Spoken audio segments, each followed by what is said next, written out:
దేవుని యొక్క ఉద్దేశం, దేవుని యొక్క చిత్తం మన పట్ల ఏమిటంటే, దేవుడు కోరేది ఏంటంటే, మనము దేవుని కంటే దేనిని కూడా ఎక్కువగా ప్రేమించకూడదు.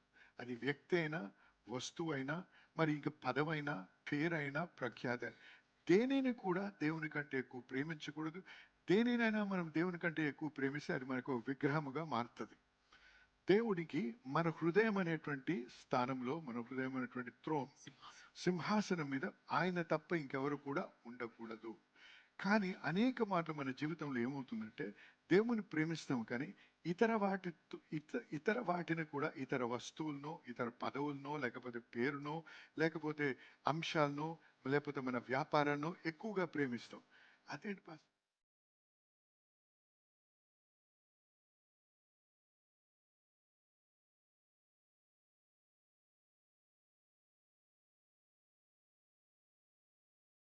మరి మరొకసారి హల్లెలూయా చప్పట్లు కొడుతూ దేవుని ఘనపరచండి. హల్లెలూయా.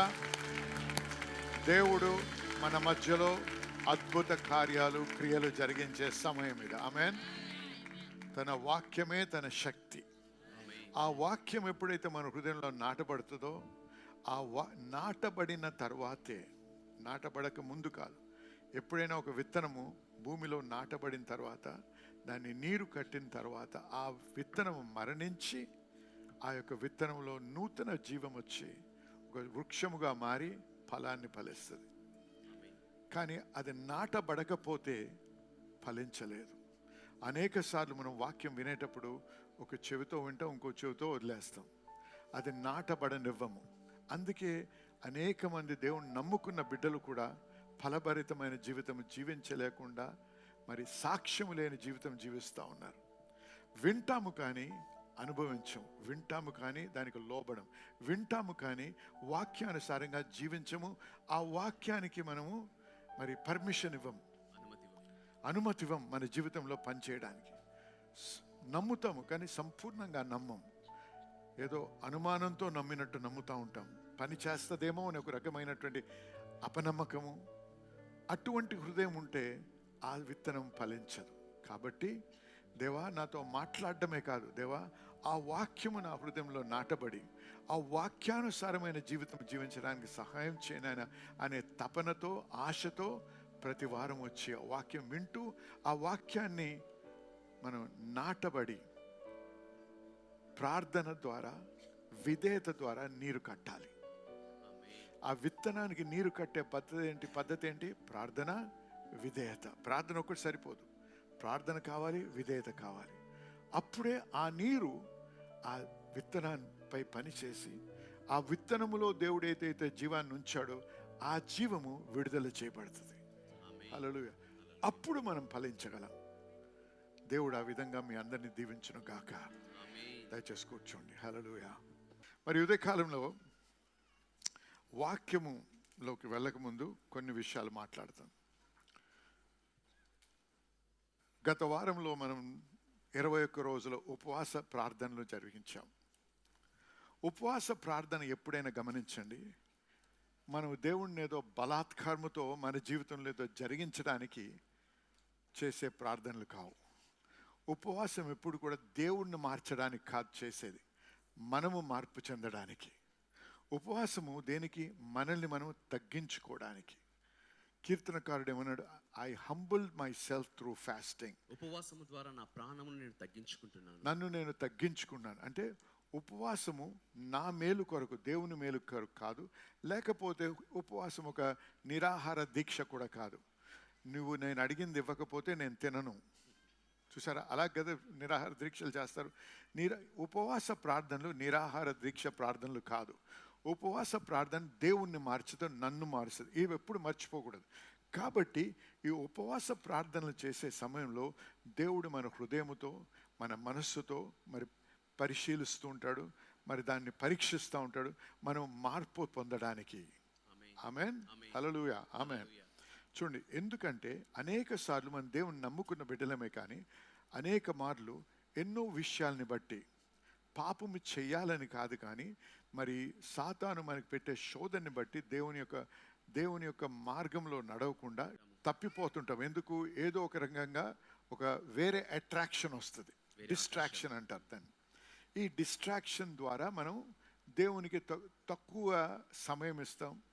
దేవుని పట్ల ఆశ తగ్గిపోద్ది, దేవుని వాక్యం పట్ల ఆశ తగ్గిపోద్ది. ఈ విధంగా అనుసంధానం లేకుండా మన హృదయము దేవుని యొక్క హృదయంతో అనుసంధానం లేనప్పుడు దేవుని శక్తి మనలో పని చేయడం ఆగిపోద్ది. ఈ ఉపవాస ప్రార్థన ద్వారా ఎప్పుడైతే నన్ను నేను తగ్గించుకుంటానో దేవుడు నాతో మాట్లాడి ఎక్కడ నేను సరిదిద్దుకోవాలో దేవుడు తెలియపరుస్తాడు. ఆ సరిదిద్దుకున్నప్పుడు అప్పుడు మళ్ళీ నేను అనుసంధానమై ఏమి చేయాలంటున్నాడు దేవుడు చెప్పింది చేసినప్పుడు మరొకసారి తిరిగి నేను దేవుణ్ణి, ఒక శక్తిని, ఆయన ప్రేమను అనుభవించగలను. అర్థమైన వారు ఆమె చెప్పాలి. కాబట్టి కొన్ని విషయాలు నేను మీతో పంచుకున్నాను ఈ 21 దినాల్లో. ఏమన్నా మొట్టమొదటిగా మనం ఏమన్నాం, ద్వితీయోపదేశకాండం 6వ అధ్యాయం 5వ వచనం చదువుదాం ఒకసారి. ద్వితీయోపదేశకాండం 6వ అధ్యాయం 5వ వచనం. నీ పూర్ణ హృదయముతోను, చెప్పండి మీరందరూ, మీ పూర్ణ హృదయముతోను, నీ పూర్ణ ఆత్మతోను, నీ పూర్ణ ఆత్మతోను, నీ పూర్ణ శక్తితోను, నీ పూర్ణ శక్తితోను నీ దేవుడైన యెహోవాను నీ దేవుడైన యెహోవాను ప్రేమింపవలెను. ప్రేమింపవలను. ఇది ఆజ్ఞ. ఏంటండి ఇది? ఆజ్ఞ అంటే కమాండ్, చెయ్యాలంతే. దీనికి వేరే ఆప్షన్ లేదు. ఇది దేవుడు మన నుంచి కోరేది, డిమాండ్ చేసేది కూడా. అయితే ఇప్పుడు నేను అడిగాను, మీరు దేవుని ప్రేమిస్తున్నాడు, ప్రతి ఒక్కరు కూడా ప్రేమిస్తున్నాము అంటారు. దేవుడు మన ప్రేమను ప్రశ్నించటం లేదు. కానీ ప్రకటన గ్రంథంకి వెళ్ళేటప్పటికి ఒక సంఘముతో మాట్లాడుతూ పరిశుద్ధాత్ముడు ఈ విధంగా అన్నాడు, నీ మొదటి ప్రేమను నువ్వు కోల్పోయావా అన్నాడు. ఆమేన్. You have lost your first love. మీ ప్రేమను కోల్పోయారు అనలేదు, నీ మొదటి ప్రేమను కోల్పోయారు. అంటే దేవుని యొక్క ఉద్దేశము, దేవుని యొక్క చిత్తం మన పట్ల ఏమైందంటే, దేవుడు కోరేది ఏంటంటే మనము దేవుని కంటే దేనిని కూడా ఎక్కువగా ప్రేమించకూడదు. అది వ్యక్తి అయినా, వస్తువు అయినా, మరి ఇంకా పదవైనా, పేరైనా, ప్రఖ్యాత అయినా, దేనిని కూడా దేవుని కంటే ఎక్కువ ప్రేమించకూడదు. దేనినైనా మనం దేవుని కంటే ఎక్కువ ప్రేమిస్తే అది మనకు విగ్రహముగా మారుతుంది. దేవునికి మన హృదయం అనేటువంటి స్థానంలో, మన హృదయం అనేటువంటి థ్రోన్, సింహాసనం మీద ఆయన తప్ప ఇంకెవరు కూడా ఉండకూడదు.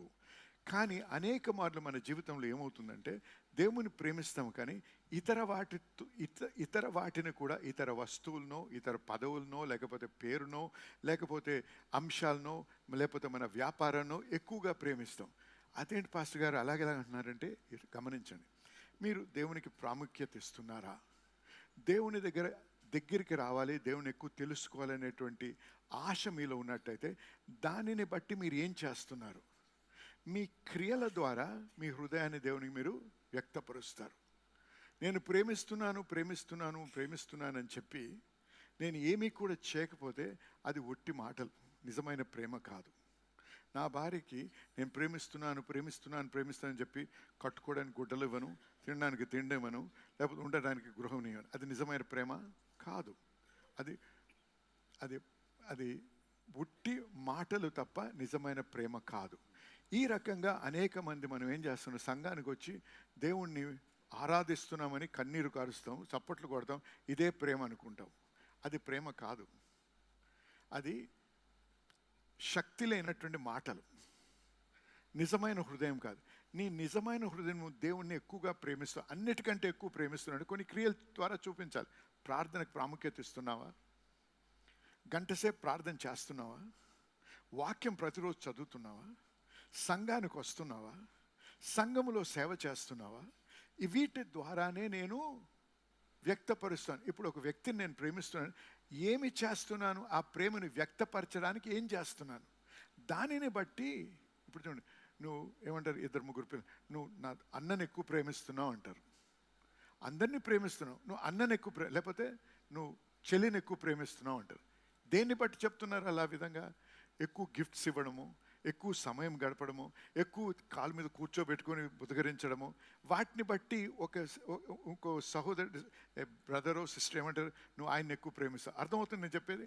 అంటే నీ ప్రేమని ఏ విధంగా వ్యక్తపరుస్తున్నావు? నువ్వు చేసే క్రియల్ని బట్టి, నువ్వు ఇచ్చే వస్తువుల్ని బట్టి, నువ్వు ఇచ్చే బహుమానాలను బట్టి వారు ఏమనుకున్నారు, ఈ వ్యక్తిని ఎక్కువ ప్రేమిస్తున్నావు అని.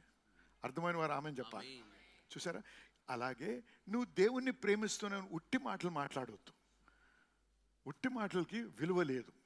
నువ్వు నిజంగా దేవుణ్ణి ప్రేమిస్తుంటే నువ్వు ప్రాముఖ్యత ఇచ్చే దేవునికి ఉదయాన్నే లేచి దేవుని దగ్గర సమయం గడుపుతున్నావు. పాస్టర్ గారు నాకు చాలా వీక్నెస్ అండి, నేను ప్రొద్దున లేవు. సరే వీక్నెస్, ప్రొద్దున లేవలేవు, తినడం మానేసావా? షాపింగ్కి వెళ్ళడం మానేసావా? బట్టలు కొనుక్కోవడం మానేసావా? అవన్నిటికి సమయం ఉంది నీకు. దేవుని దగ్గర సమయం గడపడానికి సమయం లేదు. వ్యర్థమైన మాటల ద్వారా దేవుణ్ణి మనం మోసపరచలేము. దేవుడు ఎప్పుడు కూడా మన క్రియల్ని కాదు, హృదయాన్ని చూస్తాడు. హృదయం సరిగ్గా దేవుని పట్ల ఉంటే క్రియలు ఖచ్చితంగా ఉంటాయి. హృదయం సరిగ్గా లేకపోతే క్రియలు ఉండవు. గమనించారు. అయితే ఏమన్నాను, ఈ 21 దినాల ప్రార్థనలు ఏమన్నాను, మొట్టమొదట మన దేవునితో మన హృదయం అనుసంధానం అంటే అన్నిటికంటే ప్రాముఖ్యంగా దేవుని ప్రేమించాలి. హల్లెలూయా, ఆమేన్. దేవుని ప్రేమిస్తున్నట్టయితే నువ్వు దేవుని యొక్క సేవ చేయాలి. సేవ అంటే మాలాగా వచ్చి స్టేజ్ మీద ప్రీచింగ్ అవ్వకపోవచ్చు. దేవుడు నేను ఎక్కడ ఉంచాడో అక్కడ దేవుని సేవ చేయాలి. కానీ ఎక్కడ నేర్చుకోవాలి సేవ, ఎక్కడ చేయాలి ప్రాముఖ్యంగా? నీవు నీ ఇంటికి సేవ చేయకుండా లోకానికి సేవ చేయవు. అవునా? నువ్వు నిజంగా నీ యొక్క కుటుంబస్తుల్ని ప్రేమించినట్టయితే, నీ భార్యని పిల్లల్ని ప్రేమించినట్టయితే, మొట్టమొదట బాధ్యత ఎక్కడ నీది? నీ కుటుంబానికి. దాని తర్వాతే లోకంలో ఉన్న వారందరికీ. అర్థం కానట్టు ఇలా చూడండి, ఆమెను చెప్పండి నిజమైతే. నేను చెప్పేది సైన్స్ కాదు ఇక్కడ కదండి. కాబట్టి నీ మొట్టమొదట బాధ్యత ఏంటి? ఎక్కడైతే నువ్వు ఏ సంఘములో అయితే నువ్వు నాటబడ్డావో, ఇది ఒక కుటుంబము, దేవుడు ఏర్పరిచినటువంటి లోకల్ చర్చ్ అంటారు ఇంగ్లీష్లో, స్థానిక సంఘం. ఇక్కడ నువ్వు నాటబడినట్టయితే, అనేకసార్లు ఎక్కడ వెళ్తే ఏంటండి సంఘానికి అంటారు. ఇంటికి దగ్గరైనా సంఘానికి వెళ్ళాను కదా, కాదు కాదు కాదు. ఎక్కడైనా సరే నువ్వు ఎదగాలంటే ఒక స్థలములో, ఒక విధానంలో, ఒక పద్ధతిలో నిన్ను పెంచాలి. అందుకే దేవుడు స్థానిక సంఘాలు, ఈ వారం ఇక్కడ, ఇంకో వారం ఇంకో దగ్గర, ఇంకో వారం ఇంకో దగ్గర వెళ్తే నువ్వు ఎదగలేవు. ఒకసారి నేను చెప్పేది అబద్ధం అయితే మీరు ఒక ప్రాక్టీస్ చేయండి. మీకు పిల్లలు ఉంటారు కదా, ఒక వారం ఒక స్కూల్ పంపండి, ఇంకో వారం ఇంకో స్కూల్ పంపండి, మరుసటి వారం ఇంకో ఎక్కడైనా స్కూలే కదండి, స్కూలే కదా. అర్థమవుతుంది నేను చెప్పేది? స్కూలే కదండి. అందరు అదే నోట్బుక్ అదే టెక్స్ట్ బుక్స్ వాడతారు. ఐసిఎస్ ఐసిఎస్ఐ ఐసిబిఎస్ ఏవో అంటారు. అందరూ అవే పుస్తకాలు వాడతారు. మరి పంపించండి, ఇక్కడ పక్కన, ఇంటి పక్కనే ఉన్న దగ్గర పంపించండి, ఇంటి కొద్దిగా దూరంలో పంపించండి, ఇంకో రోజు ఇంటర్నేషనల్ స్కూల్ పంపండి. అవే పుస్తకాలు వాడుతున్నారు. ఎందుకు పంపరు ఆ విధంగా? అలా నేర్చుకోగలడా పిల్లోడు? నేర్చుకోలేడు. మరి ఆ జ్ఞానం ఏమవుతుంది? సంఘానికి వచ్చేటప్పటికి అజ్ఞానం అయిపోతున్నాం. అర్థమైతే ఆమెను చెప్పండి, నొచ్చినా ఆమెను చెప్పాలి, సత్యం కాబట్టి. స్థానిక సంఘంలో దేవుడు నాటుతాడు. ఎందుకు? దేవుడు ఏర్పరిచినటువంటి ఐదు రకాల పరిచర్యలో ఉంచి పిలువబడ్డటువంటి వారి ద్వారా మీ యొక్క జీవితాల్ని ఆత్మీయంగా కట్టడానికి. కాబట్టి వరుస తప్పకుండా క్రమముగా ప్రతి వారము రావాలి, వాక్యము వినాలి, వాక్యము నేర్చుకోవాలి, వాక్యం ద్వారా వాక్యానుసారంగా జీవించాలి. మతపరమైన జీవితము జీవిస్తే నువ్వు ఎప్పుడు కూడా ఫలభరితమైన జీవితము జీవించలేవు. అర్థమైన వారు ఆమె చెప్పండి. సో మొట్టమొదటి అంటే దేవుని ప్రేమించాలి. ఇంతవరకు విన్నటువంటి వాక్యంని బట్టి మీరు ఎంతగానో దీవించి ఆశీర్వదించబడ్డారని నమ్ముతున్నా. మరి మన దేవుడి యొక్క వాక్యం చూసినట్లయితే దేవునికి అసాధ్యమేది ఏది లేదు.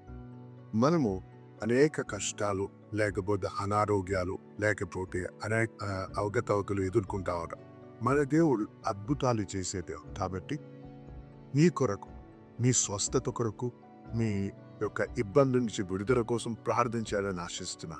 దయచేసి నాతో ఏకీభవించేటప్పుడు మీ చేయి ఒకటి కివి మీద పెట్టండి, ఒక చేయి మీకు ఎక్కడ బాధ ఉందో అక్కడ పెట్టండి. లేకపోతే కోర్టు కేసు అయితే ఆ పేపర్ తంటి ఆ పేపర్ మీరు చేపెట్టండి. లేకపోతే ఇంకేదైనా అంశం అయితే దాని విషయంలో మీరు చేయించండి. ఇదంతా ఏంటంటే మనం విశ్వాసాన్ని విడుదల చేసే పద్ధతి. అంతేగాని టీవీలో శక్తి ఉందని కానీ, టీవీలో బలం ఉందని కానీ చెప్పడం కాదు. కానీ మన విశ్వాసాన్ని విడుదల చేసి విశ్వాసం ముందుకెళ్ళడానికి మార్గం. కాబట్టి దయచేసి నాతో ఏకీభవించండి, ప్రార్థించాలి. ఎందుకంటే అనేకమైన సాక్ష్యాలు వింటున్నాం. ఈ విధంగా ప్రార్థించినప్పుడు మరి దేవుని యొక్క కృపను బట్టి వంకరగా ఉన్న కాళ్ళు సరిగ్గా అదైతే కాకుండా ఎంతో కాలం నుంచి మరి బ్లాడర్లో ఉన్నటువంటి ప్రాబ్లం నుంచి ఒక వ్యక్తి సంపూర్ణంగా స్వస్థపరచబడ్డారు.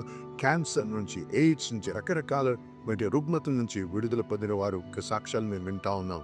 కాబట్టి ఈరోజు ఇది మీ తన, ఇది మీ సమయం, మీరు స్వస్థపరచబడే సమయం. కాబట్టి దయచేసి నాతో ఏకీభవించే పరిశుద్ధ దేవుడు మీకు పొందనాలు చెల్లిస్తున్నా. ఈ బిడ్డలో ఒక విశ్వాసాన్ని బట్టి వారు ప్రార్థిస్తున్నదా వారితో నేను ఏకీభవిస్తున్నా. మరి ఈ సమయంలో వారుకునే ఇబ్బందుల నుంచి వారికి విడుదల అనుగ్రహించండి. ప్రతి విధమైనటువంటి రుగ్మత నుంచి, ప్రతి విధమైన ఆరోగ్యం నుంచి, ప్రతి విధమైనటువంటి సాతాను బంధకం నుంచి వారికి విడుదల కలుగున గాక యేసు నామములో. ప్రభువా, చర్మ వ్యాధి, కిడ్నీ ప్రాబ్లం అవ్వచ్చు, లేకపోతే హార్ట్ ప్రాబ్లం అవ్వచ్చు, లేకపోతే ఏదైనా సరే యేసు నామంలో దాన్ని గద్దిస్తున్నాం ప్రభువా. నాయన అది వర్టిగో అవ్వచ్చు, లేకపోతే మరి కాన్స్టెంట్ తలనొప్పులు అవ్వచ్చు, ఏదైతే నేను ప్రభా మీరు స్వస్థపరిచే యెహోవా ప్రభా, మీరు మాకు స్వస్థత అనుగ్రహించే యెహోవా రాఫా నాయన. కాబట్టి మీ పేరుట, మీ నామంలో ప్రార్థిస్తున్నాను ఆయన. మీ నామంలో ఈ యొక్క పరిస్థితుల్ని, ఈ యొక్క అడ్డంకుల్ని, ఈ యొక్క అనారోగ్యాన్ని యేసు నామంలో గద్దిస్తున్నాం ప్రభా. మరి ప్రతి వారు ఎవరైతే నాతో ఏకీపిస్తున్నారో వారందరికీ విడుదల పలుకుతున్నాను ప్రభా. వారందరికీ స్వస్థత కలుగుని గాకార పలుకుతున్నాను ప్రభా. నీ వాక్యానుసారంగా పలుకుతున్నాను. కాబట్టి వారి స్వస్థత నొందారని నమ్ముతున్నా ప్రభా. మీకు వందనాలు చెల్లిస్తున్నాం. మీకే మహిమ కలుగుని గాక. మరి ప్రభా, వీరు సాక్ష్యాలతో రావడానికి, మిమ్మల్ని గణపరచడానికి సహాయం చేయమని యేసు నామములో ప్రార్థించి వేడుకుంటున్నాము తండ్రి. ఆమేన్. దయచేసి వినండి. ప్రార్థించాం, నమ్మండి. ప్రార్థించినప్పుడు మీరు పొంది ఉన్నారని నమ్ముడి అన్నారు ప్రభు. నమ్మండి, దేవుని స్తుతించండి. ఆ నొప్పులు ఇంకా ఉండొచ్చు, కానీ అవి ఖచ్చితంగా మీరు మార్పు చూస్తారు. ఖచ్చితంగా స్వస్థతను అనుభవిస్తారు. కాబట్టి దయచేసి ఏకీభవించి మరి దేవుని స్తుతిస్తూ ముందు కొనసాగుదాం. మీరు స్వస్థపరిచి ఆ స్వస్థత పొందిన తర్వాత, ఆ విడుదల పొందిన తర్వాత, ఆ యొక్క ఉద్యోగం పొందిన తర్వాత, ఆ యొక్క సమస్యకు పరిష్కారం పొందిన తర్వాత దయచేసి మాతో మీ యొక్క సాక్ష్యం పంచుకోండి. మీతో కలిసి మేము సంతోషించాలని, దేవుని కనపరచాలని ఆశిస్తున్నాం. దేవుని మేము బహుగా దీవించుగాక. ఆమేన్.